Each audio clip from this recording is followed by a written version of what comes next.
Okay, so let's pick up where we left off on Monday, and we were starting to talk in more detail about McIntyre's argument.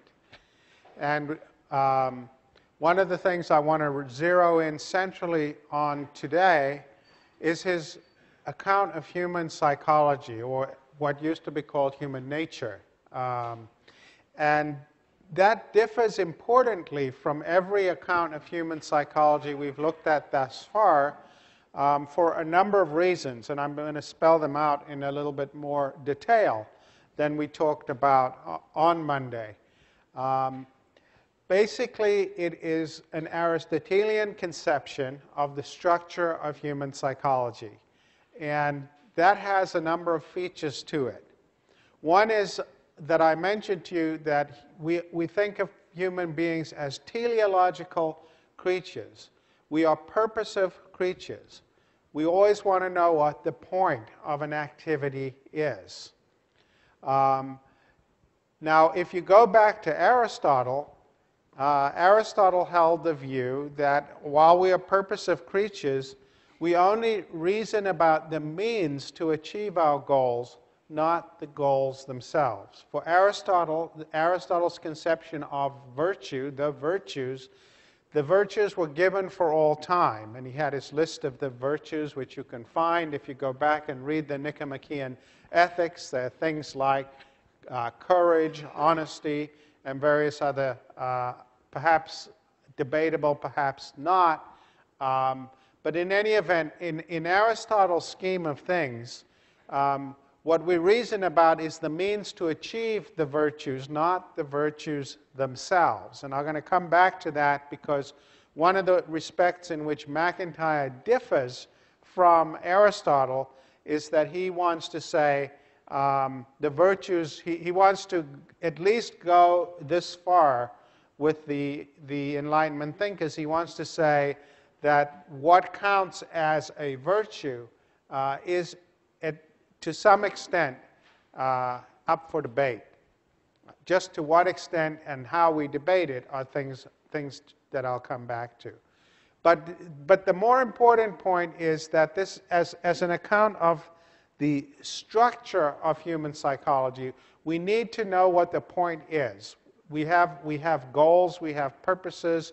When those purposes are met, we're happy and fulfilled. When they're not met, we're frustrated and unsatisfied and discontented.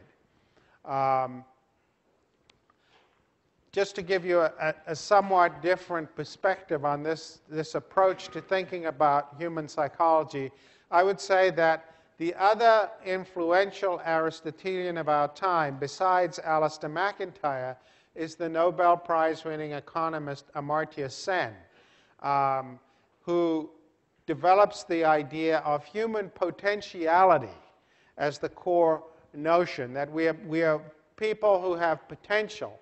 And unless we realize our potential, we're going to be, in some basic sense, incomplete, not fulfilled, not happy human beings. And so in Sen's account of justice, which I wish we had time to talk about in this course, but we don't, it's an analogous, he's an economist, not a philosopher, so he brings the considerations of an economist to this question, but it's the same question of human beings who have a certain kind of potential that has to be realized in order for them to be fulfilled in their teleological capacity. That has to occur. And so with McIntyre too, it's this idea of the structure of human psychology being goal-directed, and we'll get into the content later. But so that's the first thing. And then the second was that our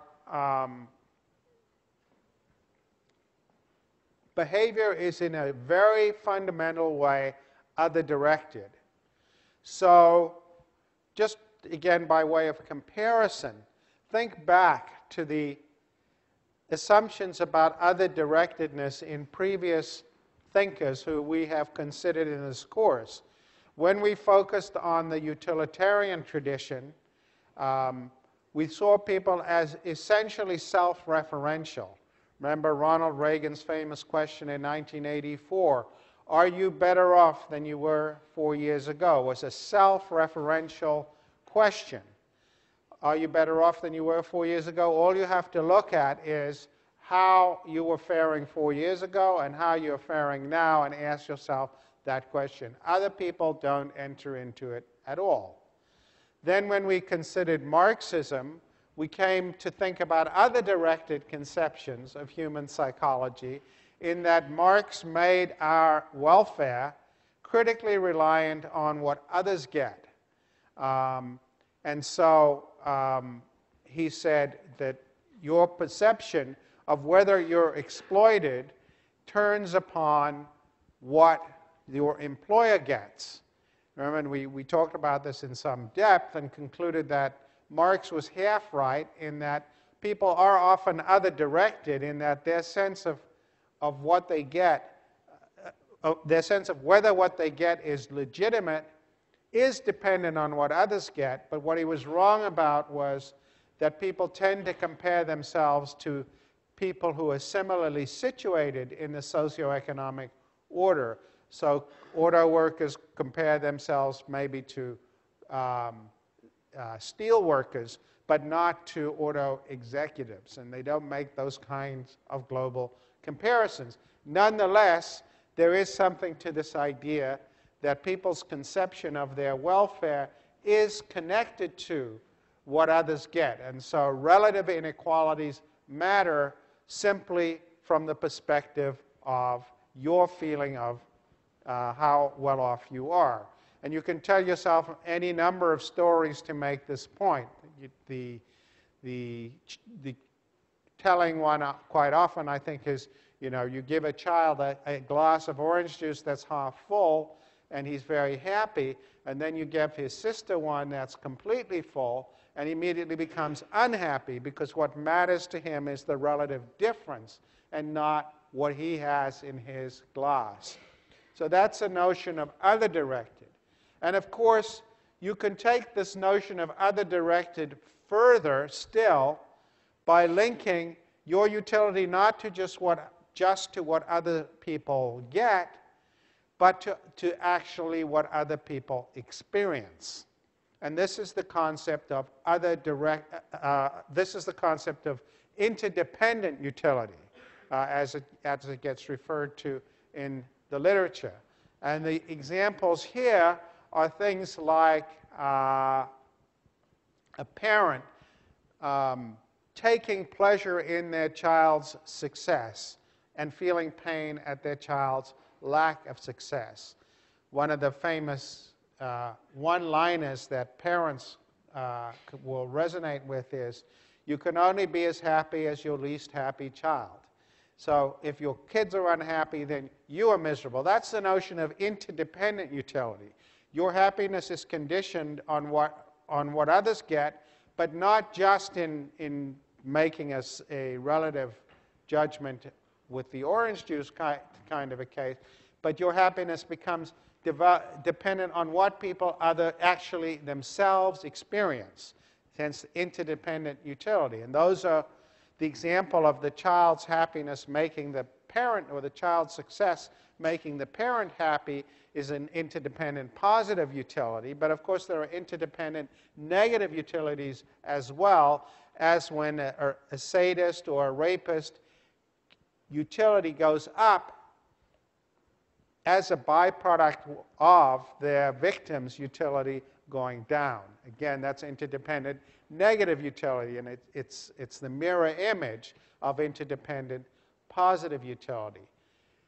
The Aristotelian conception that McIntyre embraces takes interdependent utilities a step further even than that, though, in that it's not just that your happiness or success, satisfaction or fulfillment is conditioned upon the experience of others, but it's the experience of others as it relates to you. It's the other's experience of you, if you like. And so A good example of this actually comes from Hegel's phenomenology, where he talks about this dialectic between the master and the slave as being inherently unstable. But it's not just unstable because the slave is going to find it unsatisfactory.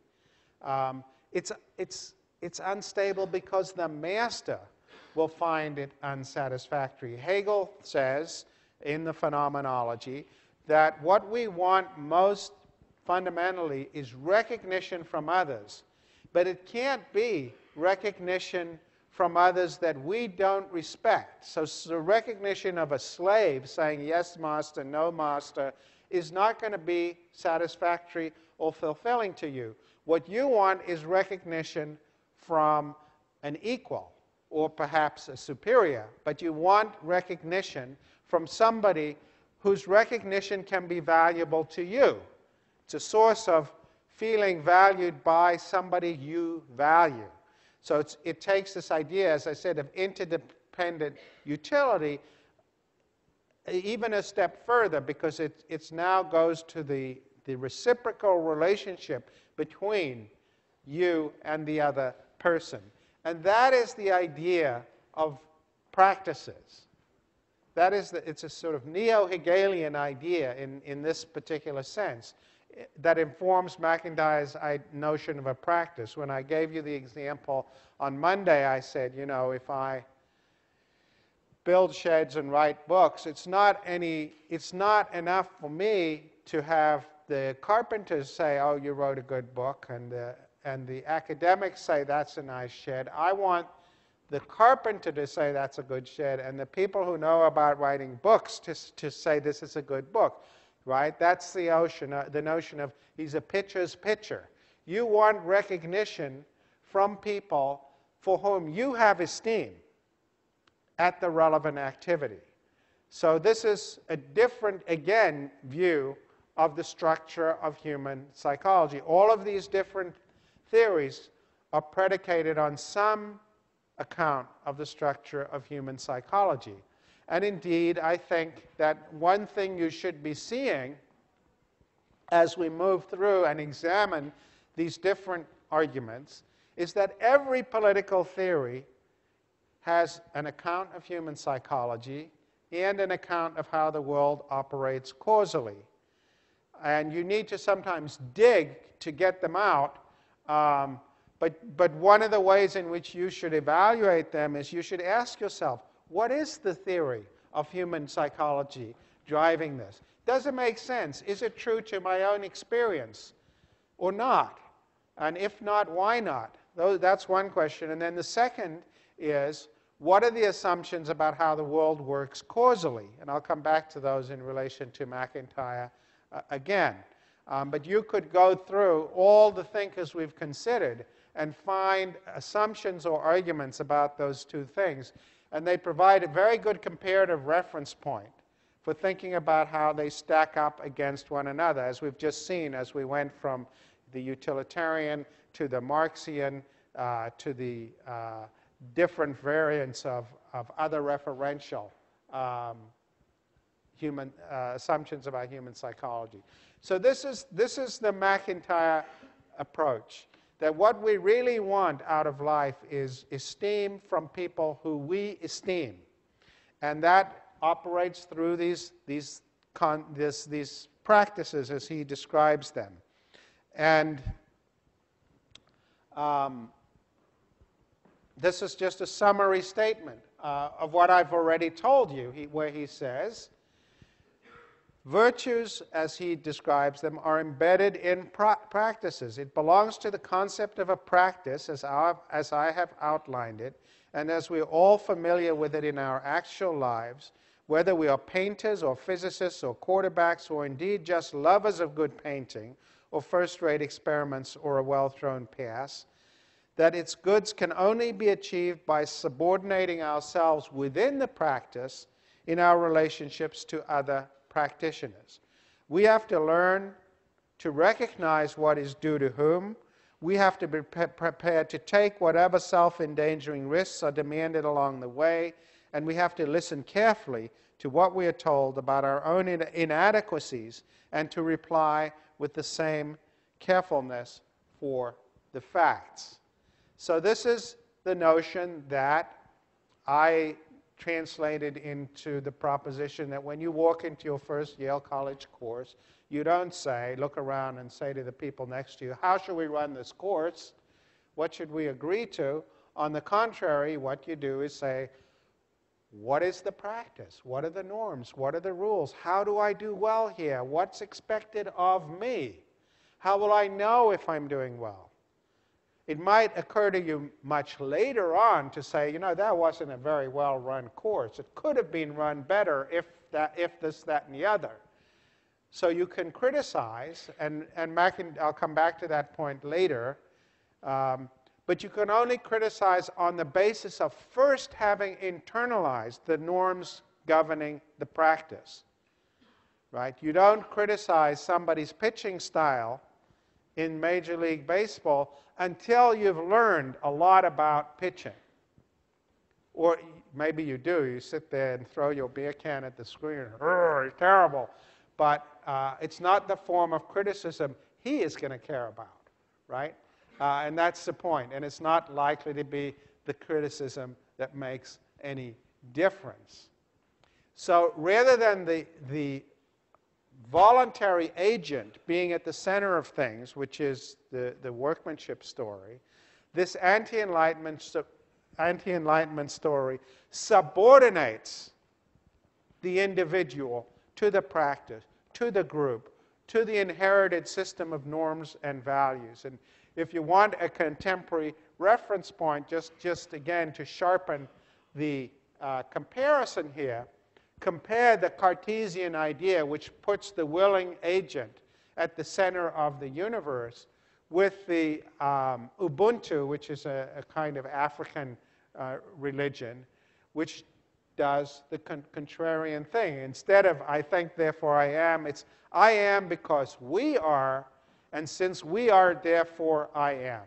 So it's this idea of subordinating yourself to an inherited system of norms and practices in which you find yourself, not which you created or hypothetically might have created, but rather in which you find yourself. So this is a fundamental difference. It doesn't get more fundamental than this, I think, because as you've seen, in every variant of Enlightenment thinking, it's the willing creative agent that is at the ultimate bottom of the heap. And here, it's not. It's the subordinated individual and the community to which the community or the practice or the tradition to which the person is subordinated that is at the very bottom of the heap. So this is really a fundamental difference. Okay, so features of Aristotelian, or we might call it neo-Aristotelian psychology. One is we're teleological in the sense of being purposive.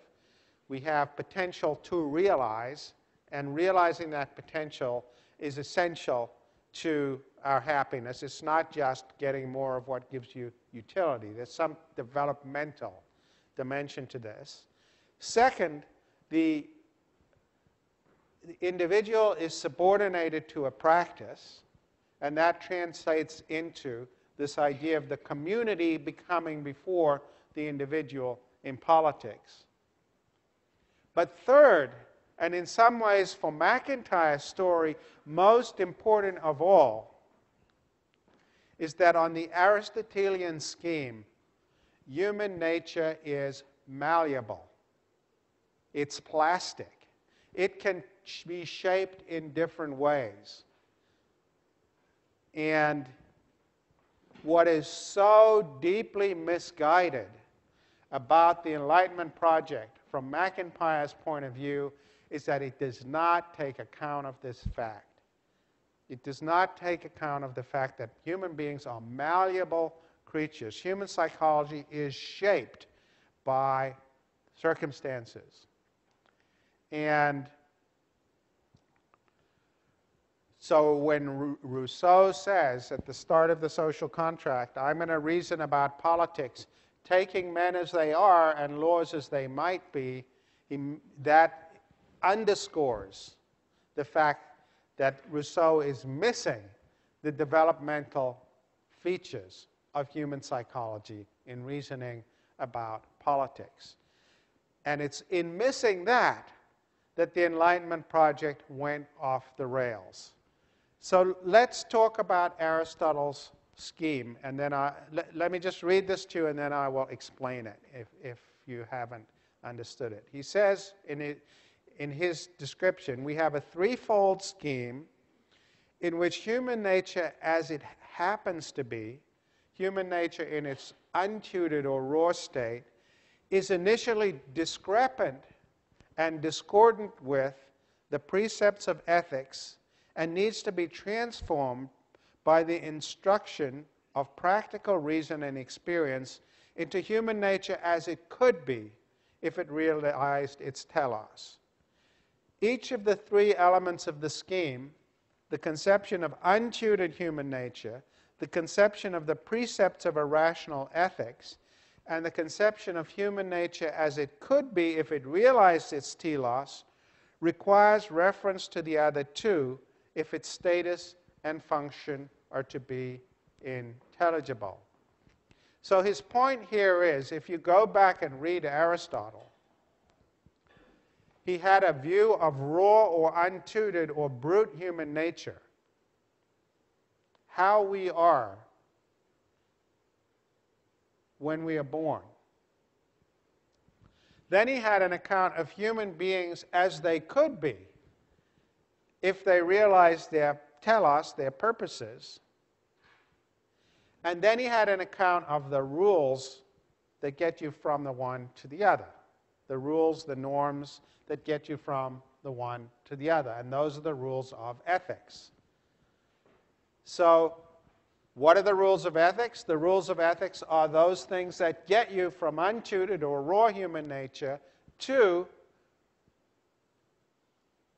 the kinds of beings who realize their telos or purposes. And that's why if you look at ancient philosophers like Aristotle or Plato, the two central features of their political theories that are completely absent when you read, say, John Rawls are a theory of family life and a theory of education. It would have been bizarre beyond imagining for Aristotle or Plato to think you could have a theory of politics that didn't put a huge amount of attention to those two things. Think of how many people in this room have read Plato's Republic. At least a good number of you. Think how much of that's a book about politics. Think how much of that is about how to rear children and the system of education that has to prevail, right? Enormous amount of it, probably half the book. There's nothing of that in Rawls's theory of justice, right? Or Mill's account on liberty. So it's a big difference. And the reason is, and the same is true of Aristotle's ethics and his other writings about politics, lots of attention to education, to the family, to these things that involve shaping this malleable, plastic human nature so that we have a good outcome rather than a bad outcome, right? And so what bugs MacIntyre is he's saying, we want to derive the rules of ethics from human nature as it is, as we find it. But that's never going to work because the rules of ethics are designed to improve behavior, not to simply aggregate behavior. And so anything we design that's just derived from people as they happen to be is going to seem unsatisfying to us, unsatisfactory to us. So, to go back to the examples we discussed, affirmative action, the ones he mentions at the beginning of the book. abortion, affirmative action, and so on, yes, we're going to see people have different values and therefore different views about those questions. But they're not going to ultimately be satisfied with just recognizing their differences, because they have inherited a whole language of talking about ethics that presumes these things can be resolved, that there is more to ethical disagreement than just accepting the differences among us. And that, at the end of the day, is why the Enlightenment project was a fool's errand. Since this is just McIntyre's more eloquent and lucid statement of what I've been saying to you for the last 5 minutes that I'm capable of, he says, since the moral injunctions were originally at home in a scheme in which their purpose was to correct, improve, and educate human nature, they are clearly not going to be such as could be deduced from true statements about human nature. Just think of Bentham. He says, we are driven by pleasure-seeking and pain-avoiding. I'm going to derive a whole system from that, right? McIntyre's saying, that's crazy, because these moral injunctions were designed to be at odds with human nature. The injunctions of morality, thus understood, are likely to be the ones that human nature has strong tendencies to disobey. Hence, the 18th century moral philosophers engaged in what was inevitably an unsuccessful project, for they did indeed attempt to find a rational basis for their moral beliefs in a particular understanding of human nature, while inheriting a set of moral injunctions on the one hand and a conception of human nature on the other hand, which had been expressly designed to be discrepant with each other. They inherited incoherent fragments of a once coherent scheme of thought and action, and since they did not recognize their own peculiar historical and cultural situation, they could not recognize the impossible and quixotic character of their self-appointed task. Whether it's Bentham trying to derive maxims of conduct from the postulate of pleasure-seeking and pain avoidance, or Rousseau trying to come up with a system of government taking men as they are and their laws as they might be, or Kant trying to see what principles human beings as they currently are would affirm from every conceivable standpoint, it's never going to work. The morality that comes out of this kind of reasoning is going to seem, and actually will be, unsatisfying to us. And so if you now go back and look at some of the puzzles and conundrums we came up with when we were considering those different theories, McIntyre would say, well, you shouldn't be surprised. You shouldn't be surprised that objective utilitarianism puts allows people to take advantage of one another in appalling ways, and you shouldn't be surprised that subjective utilitarianism allows people to ignore one another in morally appalling ways, because what makes things seem morally appalling to you, treat people with dignity, don't lie, cheat, and steal, these are maxims that we know people have a tendency to disobey, right? And so that's the point of them, they're to make us behave better. And you're not going to be able to derive them in this sense from a completely empirically accurate description of human beings as we find them in the world. So it's a kind of secular doctrine of the fall, right? In Christian thinking, you know, we have the fall, and then we have inadequate human beings, and the possibility of redemption through internalizing and accepting Christ as your Savior. This is a secular version of the fall, that we have the secular version of fallen man, untutored, ill-formed human nature, and then we have what we could be if we are properly formed, and then the system of the rules of ethics that are going to get us from the one to the other.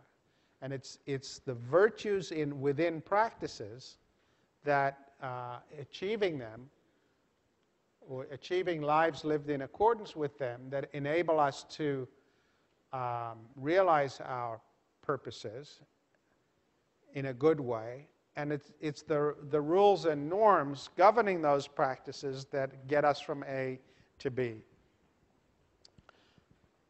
And the big problem with the Enlightenment philosophically is what I've just said to you, that they try and engage in this quixotic task, but in politics itself, it's the creation of an emotivist world. It's a creation of a world that separates means from ends, that values instrumental reasoning, the world, the business school world writ large, the world in which we make ourselves agnostic about people's purposes and just try to set ourselves up as the most efficient executor of any purpose. Have skills well traveled, right? I'm a consultant. For what? Well, whatever you need, right? That's what he finds politically shocking and appalling, but he thinks it's underpinned by this whole philosophical scheme. Now, McIntyre wrote this this book came out in 1984, which was at the height of the Cold War.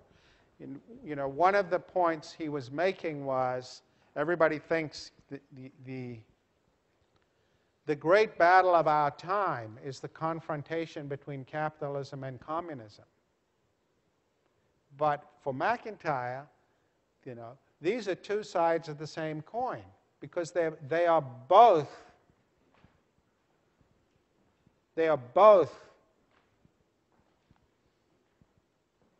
ways in which this Enlightenment project has been played out in politics, and they're both, for him, appalling. So when I started out saying to you, McIntyre thought of himself as a person on the political left, at least when he was young, when he wrote Marxism and Christianity and Against the Self-Images of the Age and those early books. But it's in a different sense. It's not like,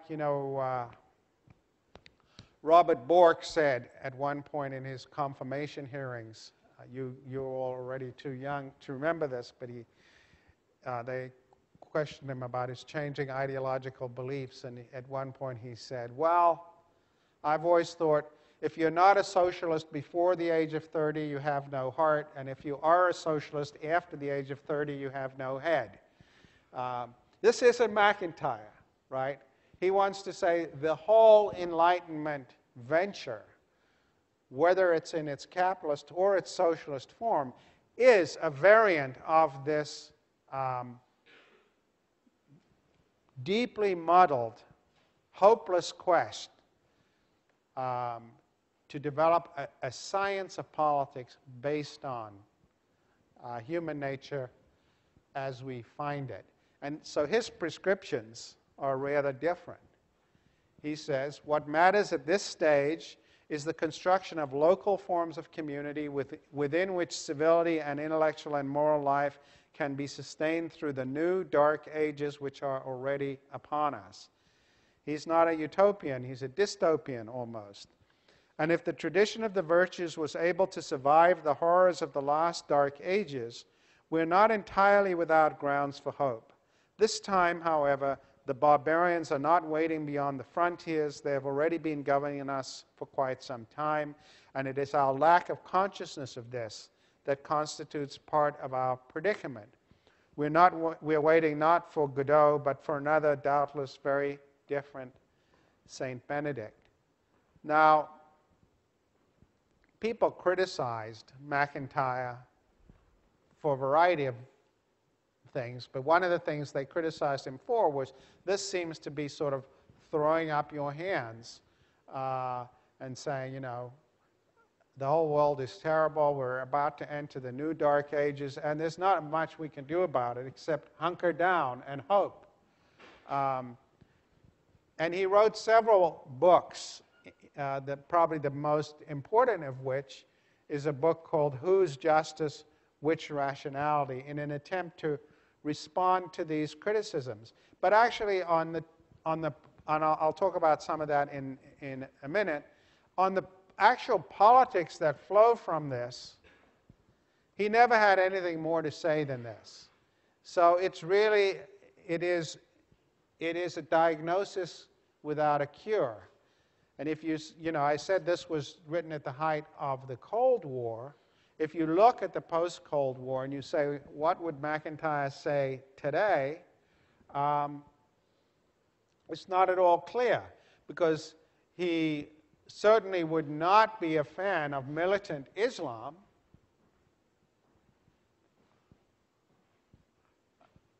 But it's not clear what he would, you know, he would probably find the spread of globalization as just one more step in this appalling triumph of instrumental reasoning and values.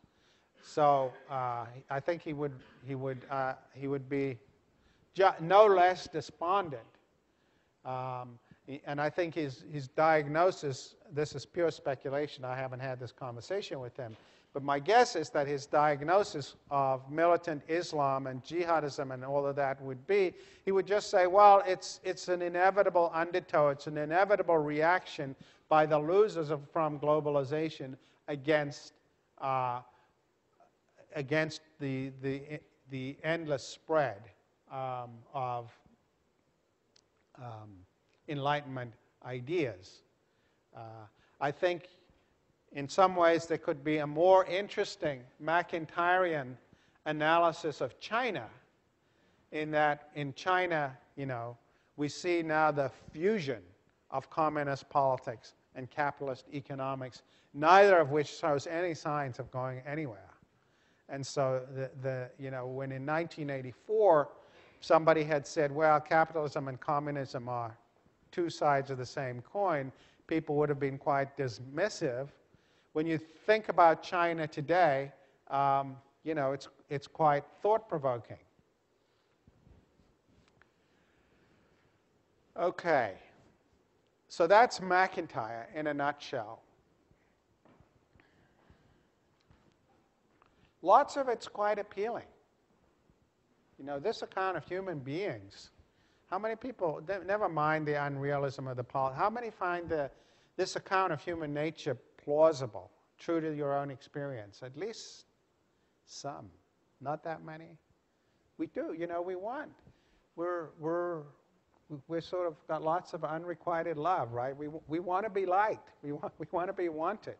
And we want to be wanted by cool people, or people we think are cool, right? So that whole side of it seems right.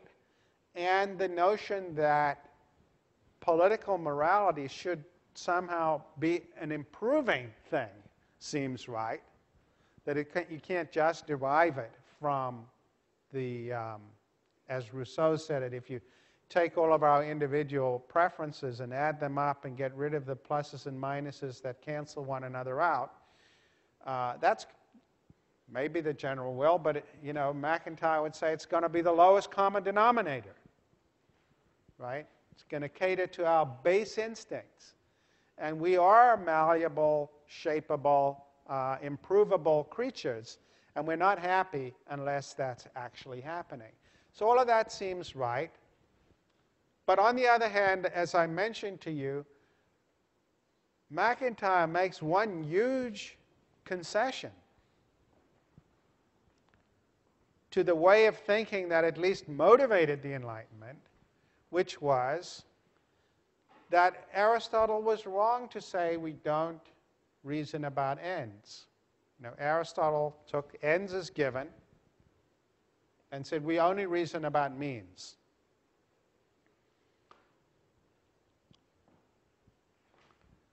So the big challenge for McIntyre is to say, well, how do you say, okay, ends can be put in question as subjects for debate, but not then wind up with emotivism?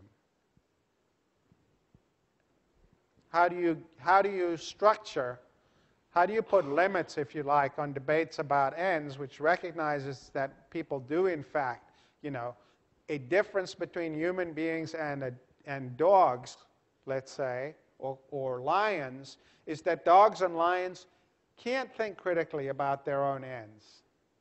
They just think instrumentally about how their ends really are given. Dog wants to sit on a warm couch. A lion wants to kill a buck. And there's no question about that for a dog or a lion. How you get on a warm couch without being kicked off it by some nasty human, that's a question for a dog, but not whether you want to be on it right. Human beings aren't like that. Human beings are capable of thinking critically about purposes and goals. So we have what McIntyre wants to say is we have the structure of an Aristotelian psyche, but not the content. We are not, in the end, dogs and lions in that sense. We can critically appraise our goals, but then we can argue about them, and then we can disagree about them, and we can even have civil wars about them when it really gets down to it, right? So what do you do with the fact that we reason about goals? That's why he introduces the concept of a practice. He says, well, it's true we reason about goals, but we don't pluck them from nowhere.